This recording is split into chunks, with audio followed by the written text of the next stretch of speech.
Okay, so yeah, now we really are back. Okay, so just a little bit of a line-in issue. You sent the mail. Did you copy me in on the mail? I did this time. Oh, thank goodness. Okay, so that's just work. Sorry about that, guys. As you know, we record this at our desks. Carl, it's been like 2 weeks. Last week was a bit rough. Holy shit, guys. Last week was a ride. I was around so much money, I don't even know what the fuck to think. I was in a helicopter and I was on some fucking private yacht in the waterfront. So if you're at the waterfront, if you've been in the waterfront between now, like the 7th of October and maybe 2 weeks before this, that big ass ship sitting there, I think it's like the Enigma XK. Yeah, I slept on that bitch on Sunday, then flew to Joburg on Monday to shoot a commercial. Well, to scout for the commercial I want to shoot. And then enjoyed a helicopter ride all over Mpumalanga to be shown lodges and have lunch by a riverbed. It was incredible. But you guys will see it in the rented vlog. Please have a look out for that. What did you have for lunch, though? Over there, Yeah. bruh, the best fucking sausage ever. Holy Sausage? shit, dog. Like, and I don't fuck with South African sausage. Like, I just eat it because it is what it is.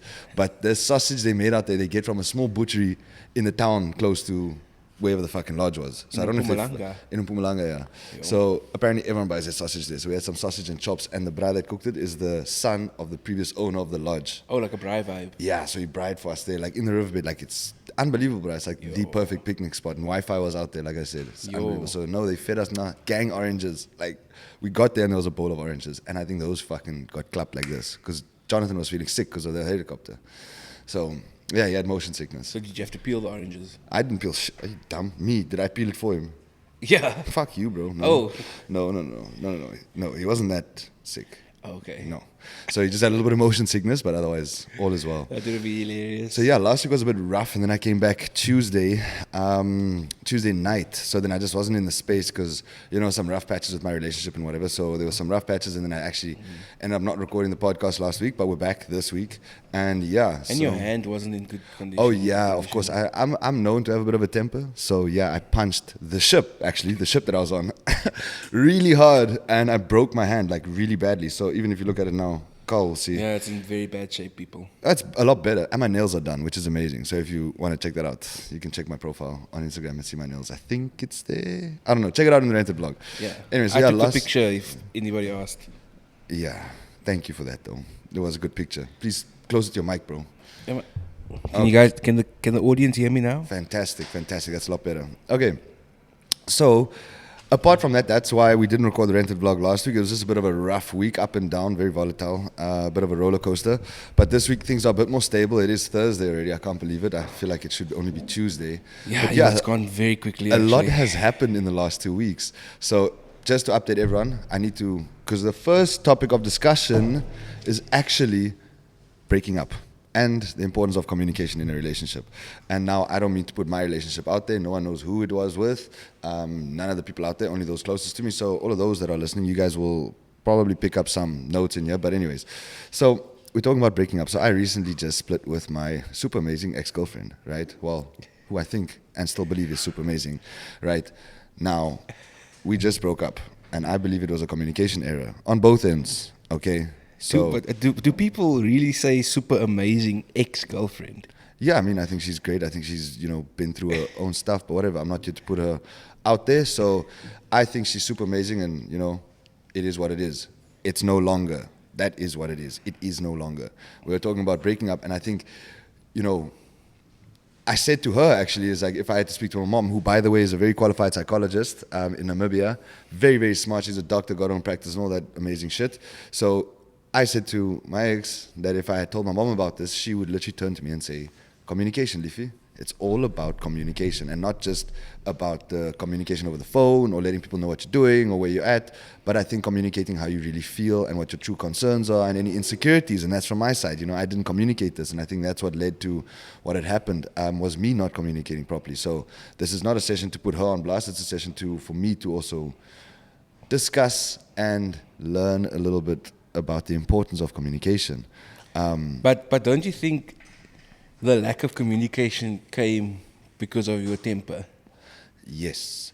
I think my temper, into just the breaking up in my specific scenario, my temper, which is something I have had for a while, stopped me from giving her the chance and having the patience with her that I should have. So that's my credit. That's my critique of myself. So I think... So do you not think it's not the communication that needs working on, it's the temper that needs working on? Probably, you're right. Maybe. The thing is, even with my temper, I think I didn't communicate fully how I did feel in the relationship. Let me be honest. I didn't. Yeah. You know, and that's with the insecurities. I'm a very secure person. You know this. Yeah. Because I think I'm fucking great. Yeah. Honest.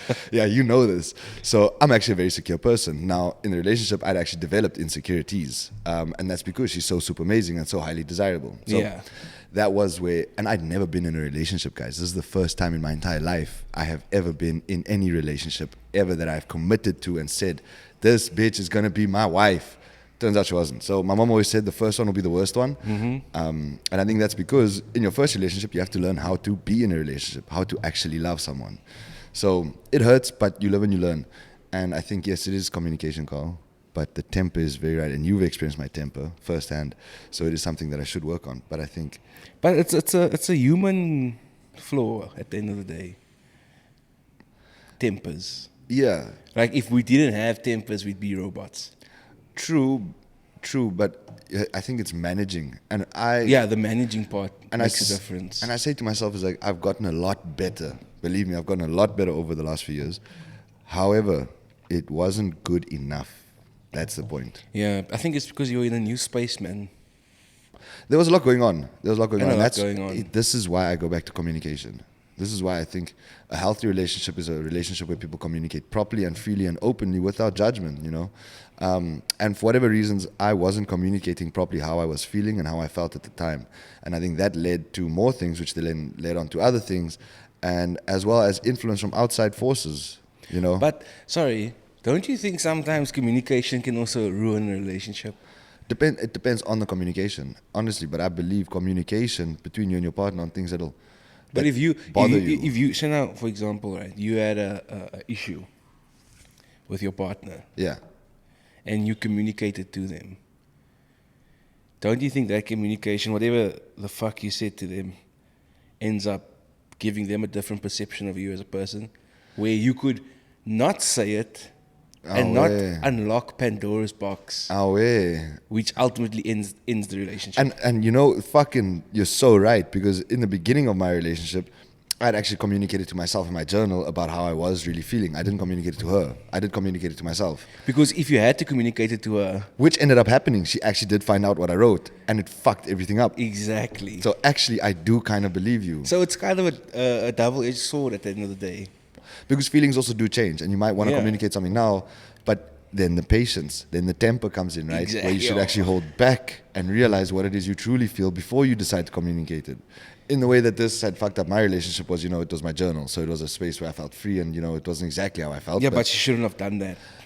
Yeah, you know, everyone can critique anyone on that side of things, but I think myself, it's still the truth, and the truth came to light, and I want to say that it shouldn't have, because it wasn't the whole truth. Like, now, you know, I don't think I have that big of a temper. Yeah. But I think I would have lost my shit. I think I would have lost my shit if my girlfriend had to go through my personal, like a journal, for example. That is like not cool. It isn't. And unless I tell her it's fine. Yeah, and no, I did express how I didn't want it to read it, because I knew the kind of shit that was in there, and it was shit I didn't want it to know. And it's shit that's not even about the relationship. It's other things that's close to you. And it's also at a very specific time. It's more of a vent, you know, and it's a thought process out loud. That's what my journal is to there's me. a purpose. So I think journaling, just on another note, guys, journaling is great. For me, I use it to express. I never go back and read my shit, because it's just me thinking out loud on paper. Honestly, and Carl, you haven't journaled, but I still say to you, journal. Believe me, it'll change your fucking life. I do understand the benefits. I definitely do. Really does change your life. But the fact that if your partner decides to go that route, go and invade that privacy. I would have gotten so mad. I was upset. I wasn't angry. I was upset. You know, it was like a level of me that no one had ever. Like, my brothers have seen my books all over my room, life, everywhere. Never bothered opening it because they know the importance of it. They would never open any of my books because they have no business being in there. Exactly. And they know that my journal sat outside for fucking months, right? And no one ever opened it. So yeah, I do understand where you're coming from. And maybe I was a bit light about the situation, but looking back at it now, it was an invasion of my privacy, despite her argument, which I still agree with and still, you know, accept as to why she went into it. But that's not what we're here to talk about. So I think just with the journal and the truth coming to light in that communication, yeah, maybe you are right. And maybe you shouldn't communicate everything you feel at that time, which is actually why my relationship ended, is because my temper came out and I communicated everything I felt at that time. And then Yeah. truth came out later, and all this other shit started to come out afterwards. Yeah. And then I changed how I felt after I'd realized, what the truth is. Then it was a true the thing reflection. is, Louis, what you were going through, right? If that had to happen with any other partner, I think the same result would have happened and the relationship would have ended. Because it's a red flag for me. Because you want to now be in a relationship with me, but you have all these trust issues that Yeah. you have to now go and invade my privacy. Yeah, you're right. If you do that with anybody, they are going to lose their shit. Yeah, and you see the If thing, you had to do it to her, how would she have felt? You going through her personal and stuff this is while why I she's say, at work. This is the thing. I'm very secure. I never once went through her. I went once through her DMs. Like, she just wanted to show me the requests. And, girls get a lot of requests. Shame on you guys. But delete them. If you have a partner, fucking Yeah. delete the shit. That's my advice. But I don't want to see all but the she stuff. showed it to you. But she showed it to me, and that's trust. You didn't take her phone while she was sleeping and go go look. through her Instagram Yeah, DMs. Like and that's a what I mean. creep. I am secure. Yeah. So this circumstance was a very particular and unique circumstance for me to be in. But I've learned what I've wanted to learn from the situation. And That's although true. you do say it would have ended for anybody, I am not anybody. And I think that if I can learn to be more compensating, more understanding, and more giving and more forgiving, it wouldn't have ended, right? So I'm not just anybody, and she wasn't just anybody. So that's why I say she's super amazing. And despite what had happened, I think it was a miscommunication. I think it was all about miscommunication. So I wished it didn't happen the way it did, but it did. And going back to breaking up in communication, I think communicating how one feels is important. Taking into consideration what you said, it is important to a point, Yeah. And I think don't use your temper to communicate something you don't truly feel. Yeah, that is like suicide. Exactly. Don't say shit in anger. Yeah. That's basically what I did. I said shit in anger. Everybody said shit in anger, but what I had said was, of course, far worse and caused the relationship to end. But I mean, it was your first one. It was my first one. And it was great. was your first one? That's the thing. I Like with that emotional attachment. 100%. It was my first one by all intents and purposes. Sorry to everyone, all my exes, the ones that want to consider us to have been in relationships before this one. Shout out. Yeah, shout out to all you guys. Thank you for making me almost good enough, but not good enough. Because clearly I wasn't. So I failed. Well, was not them that wasn't good enough? No, I think I was never ready up until now. And like now I could have seen myself with someone for that long. And I see. And like, So it's like personal reflection. yes, I thought I was ready, but I clearly wasn't because, this was the first one and I didn't know how to maintain it. So fuck up on my side. Guys, we're moving forward into the next segment. Thank you very much. If you want to hear more about the breakup stories, listen, just to sign us off, I think communicating is important, but take into consideration what Carl said and take it seriously that you don't. I heard once upon a time, I read a while ago, never make an important decision when you're angry, right? I did not listen to that when I was angry. I did not think of that. I made a very stupid fucking decision while I was angry. Yeah. And I think that will make me learn. It will cause me to grow and get better. So, guys, only make important decisions when you're in a good mood. To personal growth. To personal growth. Moving on, guys. Some more fulfillment here. What are we? So, guys, work that matters. Does money mean everything? Like, does money honestly mean everything? Can you do a shitty job over and over and over and over for how long until you actually get upset and you realize like your time is going and time is running out? And Carl and I are fucking blessed. Honest to God, we're blessed to be sitting here and like recording a podcast in this fucking amazing office which has Cape Town, Table Mountain, all of the shit in view. You'll see it in the rented blog if you ever decide to watch it. So, Carl, talk to me. Does your work matter to you? And if you earned less, would you still want to do it? Would you be sad about losing your job if you were offered less money? Do you get what I mean? Like, Yeah, I get what you mean. like, would you sacrifice your income because you love what you do? I think it's certain percentages. Let me tell you. Money is a big motivator. Yes. It's a real big motivator. Like, the average person works, 8 hours a day? Yeah. And they get paid now per hour, Yeah. per month or whatever Yeah. salary. If you had to work, for example, 10, 11 hours a day and you get paid double what you earn if you're working 8 hours, Yeah. I feel you're going to work that 11 hours. And that's that sacrifice. But for how long does But it for last? gain, though. Yeah, for gain. And I think this is a lot, like everyone goes through this. Of course, no one really wants to no one wants to work. Let's just Yeah. get that fucking straight. No one wants to have to get up every day to go and earn money so that you can buy food, pay rent, Yeah. pay electricity. But people want Wi-Fi. money. But people want money because they want Wi-Fi, they want electricity, they want new shoes, they want new clothes, they want all these nice They things. don't want to live on the street.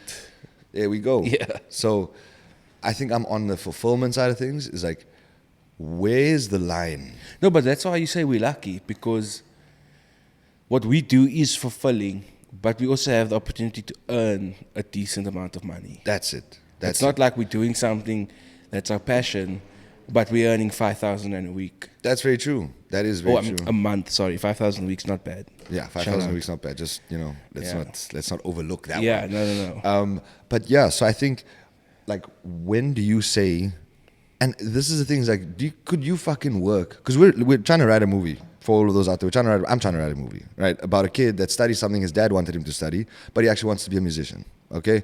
And it's like that world. It's like, how much are you willing to put up for other things, like money, like your father's approval, right? Before you decide, it is my life. Like, I have 80 years. It's not, you're in my life for a few years. You could be there for that 80, right? Mm-hmm. But it's essentially, it's my years. Like, you and money and everybody is actually taking away my time. Your hourly rate is how much that person is willing to pay you for your time. And as we all know, we're not fucking young and naive. Time is everything, right? You run out of time. And I was saying this to Hui yesterday, is about how fast time is actually going for us. Like, really moving. It is going and how really fast. Actually doesn't stop. Like, even this with my breakup, this shit happened last week Friday. It's already fucking Friday tomorrow. Do you see? So it's like, that shit, nothing fucking waits. And it's like, how much are you going to buckle down and do the shit work? And we spoke about how much overtime we put into what we do to get where we are, right? But that was because of the fulfillment aspect. If you're not being fulfilled, right, why do it? But you must also take into consideration the situation. So for you and I think we were in a good situation to put in the effort we did put in. Because we're going to get something back, more than money. Because we were getting something back.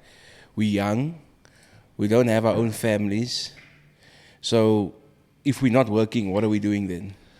Very true. It's just free time. It's not like we're putting time towards a family or that is actually true. Taking care of anybody. It's literally like, it's us, it's our lives, and our parents were able to give us the freedom to have that. I guess. No, you're right. And I think if we didn't have the pressure, like, we didn't have the because pressure. we weren't earning a lot at the start. Don't forget that. No fuck. If I had a child or you had a child, were you going to accept that pay?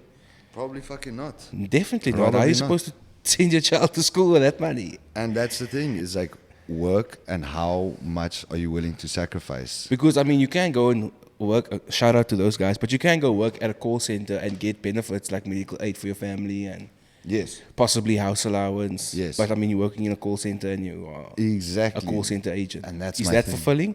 Probably is for some people. Because, I mean, their family's getting fed every night. Yeah. Which is probably the most fulfilling part of it. And, maybe this is actually a question of how lucky one can be to choose your work. Yes. And not be forced to choose it. We're lucky to have chosen this, and now we're good enough to just do it, right? But in the beginning, we weren't. We couldn't choose what we had. No. We were lucky to be given this. But what you said is important, that is, if we got the offer to work at a call center because we had a kid, your choices start to become limited by what you need. It starts narrowing. Exactly. So, yeah, maybe it is a discussion of how... What situation are you in and what fits it perfectly? Like, and this comes with... Not perfectly, but to the best of it. And this comes with support, financial support from behind, right?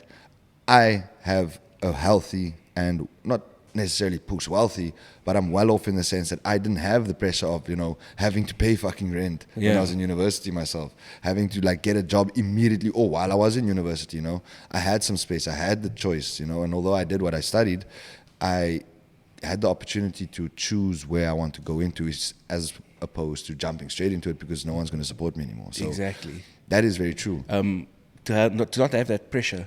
Yeah. Because it's pressure at the end of the day. If you're young, you have a kid, your passion is music, but I mean, let's be real, if you're just entering that industry, you're not going to get paid top dollar to perform. But you see, this is my question, is where the fuck is the line? Like, although you work at a call center, you're making money for your family, but you want to be a musician. How much are you going to put in overtime to be that musician? Because you get home, you have to look after your kids. Yeah. Now what? Now it's fucking 10 o'clock, your kids are finally in bed, you push tired. Now is you the have time. to work up. You have to wake up 5 o'clock the next morning. Exactly, but then between that 10 and 5 is where you can do your music. And that's that shit, is people that don't have much, don't have the support we had, and then still succeed. Those are the people I look up to. Those are MVPs, yeah. I don't necessarily look up to people like me, right? I'm not an example. I'm not the perfect example. I'm a good example because of my work ethic. But then you look at the ability I had to develop my work ethic out of choice, not out of force. Yeah. You know? Yeah, exactly. Della has always told me, a person will approach something different when they're forced to do it as opposed to when they want to. Right? I chose to develop this work ethic where I can now work 5 to 10 every day. But some people are forced to do that. And then you get this cuck, like this shitty outlook on work, right? Because you're doing shit work. Because you're forced to. You see, I love working because I do good work. And if you had to do a cuck job, it's not just the job that you hate, but it's working that you hate. It's giving your time to something that you see. So I think it's that, like, I understand, although the time I was giving to this was dope, right? The work ethic that developed was that when we had the shit work to do, when we had to work weekends and all that cuck to shoot those lecture videos and shit, that mentality around work, right, was healthy. It was positive. It wasn't like, fuck this, fuck that. It was... And you can't overlook people who are in our situation, you know, who have a family that has a wealth background, you know, that doesn't have the pressure of paying rent and shit. There's a big group of people that still don't want to work, despite having all that. Then background. you go to the other end of the spectrum. You're so right. Then you go to the other end of the spectrum, and you see that then there's the really wealthy. You know, like I said, I'm well supported. I think my dad is fairly. But wealthy, you still wanted to work. But I wanted to work, and I think that comes from your parents. Your parents, right, is how much they work, how much they put in, right? Exactly. Because if you just get everything, and this is a classic cliche stereotype, whatever you want to call it, it's like the rich kid who gets a nice car, who gets all the stuff, has no motivation to get it for himself any longer, right? No. And although I had the support, it was just enough to force me to still get the shit I wanted. Do you get it? Like, although I wanted this, I wanted that, that wasn't going to be given to me. I was given the chance to choose what will get me those things. Because it's quite common. It's very common. It's a very common thing It's very for common. And kids with wealthy families not to do anything with their lives and not have work ethic and drive and personal growth. Character, strength of character. And I think that and is... to develop the character. Yeah, because you ultimately, when you're forced to go out and get what you want, you realize what you're willing to give up for what you really want. You know, if I'm, like I said now, that dad, he's now done it, 10 kids are finally asleep. What he really wants is to be a musician. So he's willing to sacrifice at 10 to 5, right? The kid who doesn't have to work, fuck all, him sacrificing his whole day means nothing. It means nothing because tomorrow he has another full day, another full day, another full day, another full day of fuck all, right? So that's why I say, me in my position, the sacrifices I made were not as... They can't be overlooked. They can't be overlooked. Yeah, right? They can't be overlooked because essentially, for me, it was time. It was the amount of time I put into work. Because it's very easy for us to say, well, you know what? Fuck, I don't need to do this. It is. It really I'm is. still gonna have a bed. I'm still gonna have food every night. It is. And this is something I was explaining to one of our other editors. What I was saying to Leroy is that they don't have the pressure you and I had when we started here. Because when you and I started, if we couldn't do the job, we would have been replaced. If they can't do it, who's doing it? I'm sitting here I'm fucking still doing the same work, right? And that's what I said to him. He's like, you guys don't have the pressure we had. Because if you can't fucking do the edit, if you don't do it properly, I do it. Exactly. Whereas when we started... Which makes them... not lazier, it's just they don't have the pressure. Yeah. And they didn't put it on themselves. They are now tasked with putting it on themselves. Whereas we also put it on ourselves, but it came from a different place because of that fear of not having work. That fear of having to go do that shitty job for that shitty salary just because we need money. You see, as opposed to, remember when we would walk out of here and say, we're so blessed to have this work, so let's fucking do our best at it? Like, we're so lucky. Exactly. And if we failed, the company would have failed. And if the company failed, we wouldn't have jobs. Then we would have been in this fucking client service industry doing graphics or fucking shitty little videos. But it's not, right? And that was because of the pressure we put on ourselves. It wasn't... Faf didn't ask us to go work fucking 5 to 10. He didn't ask us to work the weekends. We went and did that to get better, to make ourselves worth it. And to improve and to strengthen our character at the end of the day. Because... it's such a common thing these days for well-off families, children to not excel. Because of I don't have to, so why should I do it? I don't have the pressure to take care of a kid. Or I don't have the pressure to pay my bills because my bills are being paid by my parents. And see, this is why I say... So why should I put the extra effort in? This is why work is a blessing at the end of the day. To have work is a fucking blessing. Because believe me, any poor person, right, that makes it and is rich, and they see that their kid is doing fuck all the whole day, they'll be pissed. Pissed off. They'll be pissed. And it's not about achieving things. It's literally about doing something with your fucking life, right? Whether you make money or not. do something, right? And rich kids that have no need to do it, at some point they will be bored. At some point, that fulfillment aspect, because it's Yeah. not money. They will then, and they're You know never what it is? forced to say no to anything. So It's how do they find purpose. out? Yes, it's purpose. That actually starts eating you. But you choose your purpose. We chose our purpose here. It's not like God came to you in your fucking Yeah. sleep and said, "Here's your purpose." Here, no, you choose your. You literally make you it. put the fuck yourself up. out there. You make it up, right? You put yourself out there and you make it up. And with rich kids, they never have to say no to anything, right? So if they don't like a job, they say like they don't have to go to a place they don't like. So for them to Yeah, discover, a rich kid's not going to go to a call center, for example. Exactly. Or become a waiter. but who knows? Maybe that rich kid is that person that fucking wants to work in a call center. Could Maybe be. he really like that's fulfilling to him, but he's never going to get that opportunity because he doesn't need to put himself in that position. And that's what I'm saying. Like when you are forced to put yourself in positions that make you choose, you start to develop a hierarchy of this is more important than this, then this, then that, then this. With rich kids, it's like what is more important? Because I don't have to choose between anything. I can have it all. So I really don't know what I actually want because I don't have to sacrifice anything. I'm not limited by my choices. Do you get it? No, exactly. No, Like- exactly. Basic example, where do you want to go for the holidays? You, Carl, are limited to South Africa. Yeah. Right? A rich kid has the whole pusa world to pick from. So then you ask him if you only had 3, where would you go? That is limiting. And then you start to see which 3 are the most important. You get it? Your choices are limited immediately just to South Africa. Just the Western Cape. Basically. So that's what I mean. It's like, then you can't even say that you don't want to go to Brazil or you don't want to Yeah, go because here. I don't even have that choice. Exactly. It's just stripped. But you do know what you do want in South Africa. You know where you want to go because you can't go here, there, and there. Now, a rich kid who can go anywhere, at some point, you ask him, what do you want? If you only had one option, what is the thing you want most? What do you want to work for? What do you want to put your They'll life have no time idea. to? They don't know because they've never had to choose. No idea. So yeah, that's it, guys. Work and fulfillment. Make sure that you figure out a fucking purpose, something that makes you happy when you get home, and something that will make you work after 10. When you put your kids to sleep after a full day, you're going back to work at 5. Find something that you'll put in between that 10 and 5 hours, something that's worth it, right? Because God knows I will be fucking editing videos and planning videos. I know that much, and I'm so blessed to be doing that all the fucking time.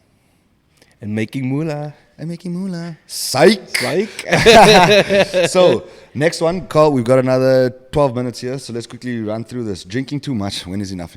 So, guys, this is just basically these are all my personal thoughts over the last few weeks, and I think I have had a drinking problem in the past where I just drink too much on a night out, and I just get too fucked, and then I black out. I black out all the time. I don't remember. I'm a person that forgets everything that happened in the night, which is fucking terrible, right? And I actually stopped drinking for 2 years because of it. Because it's fucking terrible. I used to walk from Long Street to Woodstock to some apartment here. I've probably done that walk over 30 times. Jesus Christ. Guys, it's post dangerous, and this shit is happening 2, 3, 4, 5, all god hours of the morning, right? By myself. Thank God I've never been robbed, stabbed, killed, or stolen. But Yeah, we don't recommend it. yeah, don't guys, great life experience, but don't do it. Honestly, just don't do it. So drinking, and when is enough? And when do you hit an age when you realize going out and getting fucked and feeling shitty the next day is actually not that Because right now I'm realizing the impact alcohol is having on my days afterwards, and then also how much fun I'm having I have a good time, no lie, but I drink too fucking much, and it's that maintenance and composure that I think, when you're in the vibe, you just fucking lose sight of it. And I already eat so little, so when I start drinking, it's a complete shit show. Yep. I think when we were younger, it was a lot easier to drink a lot because you have less responsibilities. Like the next day, you don't feel bad about losing time on anything else. Exactly. And I mean, when I was younger, I never used to feel hungover after drinking how many bottles. I just had that thing where I didn't feel bad the next morning. Yeah. And I always was like, oh yeah, I can drink as much as I want. I never feel bad. But now, especially when we started working and things got real and responsibility, Then that depression starts to hit you the next morning. that next morning is hell. Yeah. I usually just Where you say the cliche thing, I shouldn't have drank so much. I'm never drinking again. I'm never drinking again. All that bullshit. But we still do it though. And then you still fucking do it. Because drinking is bad, but when you work in a very pressured environment, you want to take the edge off. It's a way to take the edge off. It's a way to forget. It's a way to forget and break away from that reality. That is very true. And I think over the last month and a half so, I've really fucking taken advantage of that. And to my detriment, because of course I think it also ended my relationship a little bit because if I didn't mention it, I was also drunk that night. So the temp and all the shit just came through. So I think, But and you were still drunk when you woke up. yeah. Because that's when all the shit happened. Jesus Christ. Yeah, so I think I'm going to take a personal break from drinking for a while. Okay, again, just to... No, but you'll have a beer here and there. It's just not getting blackout drunk. That's the thing. It's the blackout drunk. It's setting a limit to yourself. Like. Yes, it is very much setting a limit. It's kind of like if you're driving and you're at a restaurant, I'm going to have one beer because I'm driving. You just said it though. You're at a restaurant, not at a fucking nightclub. Yeah. When you go to a nightclub, you're not going to fucking maintain yourself. Bro, the amount of money I've been around, like we're in this nightclub and fucking people are bringing bottles of Viv, champagne and Ciroc, and it's literally tens of thousands rands worth of alcohol. The vibe is there. Like the vibe is there. You're going to gooi. Whatever the fuck you told yourself early in the day, oh, I'm not going to drink that much. Out the window. In that moment, you're like, this is a once in a lifetime opportunity. I feel like a fucking celebrity. When am I going to be in this situation again? Dude, exactly. So when you're holding a 50,000 bottle of champagne in your hand, pouring yourself a glass, right? And you pour yourself one, you fucking down it. You pour yourself another one, you down that, and you like that's the fucking 3-liter bottle of champagne. Then there's still a bunch of 1 liters around. Do you honestly think to God that you're going to be able to tell yourself, I shouldn't be doing this? Every glass you drink is hundreds and hundreds of rand. Well, what's my famous saying, Louis? I'm only human, dude. Fuck that. Guys, by the way, I hate that. And this is what helped me with my work ethic, is that I'm only human. I'm not fucking human. This is a bunch of bullshit. This is a bunch of bullshit. You're not only human. Only human. That's like an excuse to fucking fail. So, yeah, I think drinking is a circumstantial thing. And I wanted to bring it up. It's like something my ex actually made me aware of is stop putting yourself in the circumstance. It's like you said, now not the drinking. Going to a restaurant is different than going to a nightclub. Going to a restaurant with a bunch of people my age, 26, 27, that's different than going to a nightclub with a bunch of 22, 23, 24-year-olds. Because to 23, 24-year-olds, like, they're not going to think of alcohol. Like 21, 22. You're in 21, 22, 23, and 24. Believe me, I know 24 ain't like, and my age, that club is full. Like, what do you think those VIP areas are full of? You think they're full of youngins? No, full of ballers, rich guys, older guys with a lot of money. So it's easy to say don't fucking go to the club when when you're working. But then again, when you're working and you earn a lot of money, that's what you want to do. That's what you want to do. Because when you're young, you don't have that money to ball like that. Mm-hmm. You're just on the other side of the little barricade. Yeah. That's the thing. Now you got money. Now you're sitting in VIP and you realize this is another thing. Out here in these clubs in Cape Town, VIP is not that great. Like, you just stand so fucking tight packed. All you can do is drink. When you're out with the I want to say with the people. Me and Marcus always refer to it as the people. And we like to go to clubs and places where you are with the people. Although the high life and the circles are dope and it's insane. It's like literally like fucking, it's like a music video. It's not for the people. Tomorrow, my description will be like I've described to you. I'm drinking out of a 50,000 bottle champagne. There's a fucking 5-6 liter. How many of a puss a liter Ciroc on the table? All these incredible photos, right? But then when you think back to your own memory, what was so good about it? Was it just drinking this expensive stuff, being in this expensive place, hanging with these expensive people and crowds? You see, when you go out with the people, you're going to remember this person you met. You're going to remember that song that came on the radio. You're going to remember the dancing times. You're going to remember all the fucking fun shit, right? And I'm not saying that being rich and being in VIP is not fun. But all you guys in those VIP areas, I've been there. I'm telling you, the people are better. Yeah. Rather go out and be humble and act poor. You'll have a better fucking time. Believe me, you'll have a better time because we're all human. And your bank balance won't suffer as much. But you see, that's the thing. Take the bank balance consideration out of it. Like, if your bank balance isn't going to suffer, irrespective, like sitting in that small fucking VIP section, right? You can't dance, you can't move, you can't talk. You're right by the speakers, you're right by the DJ. It's puss loud. You like literally shouting and screaming and just like giving people looks all the time and then pouring yourself drinks and like shouting to your friend in his ear and then like making a video. It's really not that great and grand, like as opposed to the people on the dance floor. They're fucking dancing, having the best time of their fucking life with their cheap double vodka, Red Bull or whatever. And that is the vibe. That is the vibe. Remember when we went out the boys' night? If you check it out, Rented Vlog, that was for the people. When we went to Dublin, that was puss though. That was for I the went people. there. Last weekend I went to that same place with my gi. Bro, we were on the dance floor with the regular people. You see, that's what I'm talking about. Such a vibe until she started falling over because you're drinking too much. Yeah, you literally. So, +8. Yeah, and she's a year older than I am. Yeah, no, same age. Okay, so she's my age, and you see, there we go. Maybe it's an age thing. Maybe it's an age thing where you Yeah. just realize like, oh wait, I shouldn't be drinking as much as I Yeah. am. No, exactly, because you're gonna start losing yourself and you have to leave. And that's that And then you composure. in the Uber and you actually soil the Uber car. Relax. Let's not put anyone on blast here. Sorry. Sorry about that. If Shout you're out. Shout out. We try not to mention names here. Carl can mention a name. I ain't mentioning no fucking I'm not gonna names. mention names. Only the boys. But yeah, other than that, guys, I just think that personally, I have not a drinking problem, but a drinking problem because I just get too fucked. Okay? Yeah. But it's And- not like you getting fucked every time you get home. And it's from not even work too and stuff fucked. Like that. people tell me the next day what happened, and I'm like, oh, I wasn't that drunk, but I blacked out. I literally genuinely don't remember shit, and I stopped drinking because of this.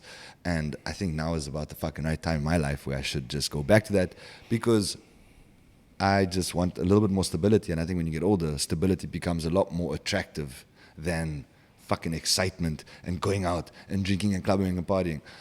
I've lived my life. I have done this shit, and I really am leaning more towards stability in myself and in others, right?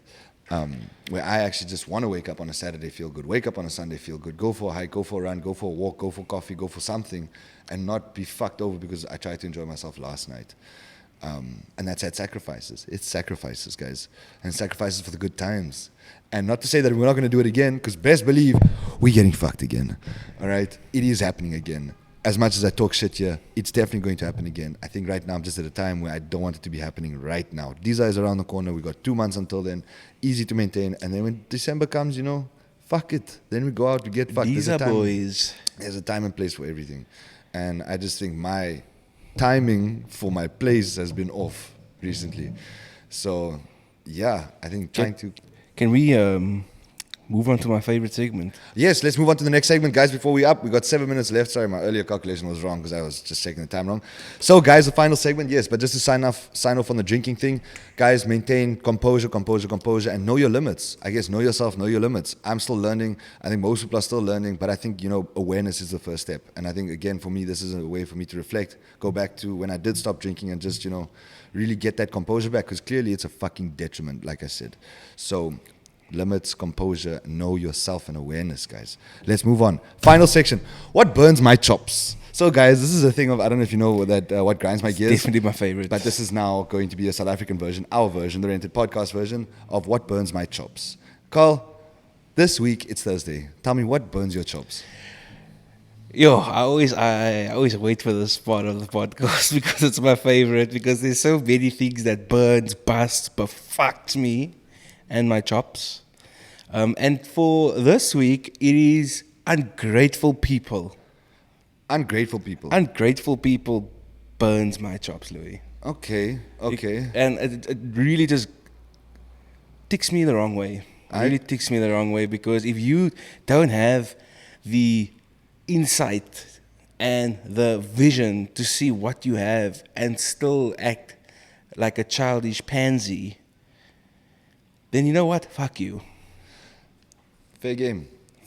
Honestly, fuck you. Because you don't understand what you have right now compared to other people. That is So change your attitude.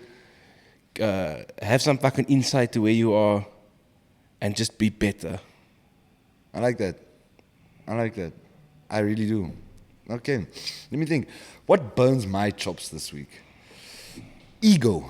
Fuck it. It's my WhatsApp status. I think, again, what burns I'm not going to mention fucking names, but some people think they know better, right?